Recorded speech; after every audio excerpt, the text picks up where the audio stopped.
హోంశాఖలో పోలీసుల పదోన్నతులపై అసెంబ్లీలో శాసనసభ్యులు అడిగిన ప్రశ్నలకు మంత్రి పొన్నం ప్రభాకర్ సమాధానమిచ్చారు. పదోన్నతులు ఖాళీల లభ్యత ఆధారంగా ఉంటాయని, ఎప్పటికప్పుడు ఏర్పడిన ఖాళీలను అనుసరించి అర్హులైన పోలీస్ కానిస్టేబుల్, హెడ్ కానిస్టేబుల్గా పదోన్నతులను కల్పిస్తామని హామీ ఇచ్చారు. తెలంగాణలో శాంతి భద్రతలు కాపాడడానికి పోలీసులు అహర్నిశలు కృషి చేస్తున్నారని కొనియాడారు. అందరం ప్రశాంతంగా ఉండడానికి కృషి చేస్తున్న పోలీస్ డిపార్ట్మెంటును అభినందించారు. జోనల్ వైజ్ జరిగిన రిక్రూట్మెంట్లో ఖాళీల ఆధారంగా ప్రమోషన్లను భర్తీ చేస్తున్నామని చెప్పారు. పోలీసు శాఖలో వేకెన్సీని బట్టి ప్రమోషన్లు వస్తున్నాయని, వారికి రావాల్సిన ఇంటెన్సివ్ ఎప్పటికప్పుడు విడుదల చేస్తున్నామని చెప్పారు.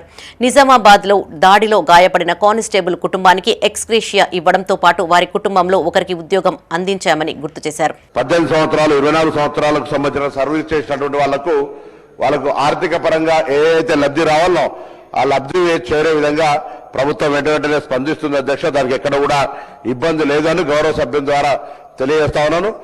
గౌరవ కానిస్టేబుల్కు కానీ పోలీసులు పనిచేస్తున్న ప్రతి ఒక్కరికి తెలుసు, వేకెన్సీ అరేంజ్ అయినప్పుడు మాత్రమే ఈ యొక్క ప్రమోషన్ అప్లికేబుల్ అవుతుంది అనేటువంటి మాట కూడా నేను ఈ సందర్భంగా మనవి చేస్తా ఉన్నాను అధ్యక్ష.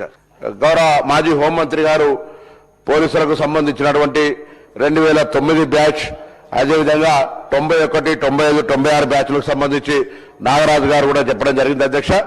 గతంలో మరి వారికి కూడా తెలుసు, హోంమంత్రిగా జోనల్ వైజ్ అక్కడ రిక్రూట్మెంట్ జరిగినటువంటి పరిస్థితి, అక్కడ స్టాఫ్ క్యాడర్ స్ట్రెంత్ ప్రకారంగా ఉండేటువంటి పోస్టులు, దాని ఆధారంగా వేకెన్సీ అరేంజ్ అయినప్పుడు వచ్చేటువంటి ప్రమోషన్ సిస్టమ్ అంతా కూడా పారదర్శకంగా జరుగుతుంది. మాజీ హోంమంత్రి వారికి చాలా స్పష్టత ఉంది.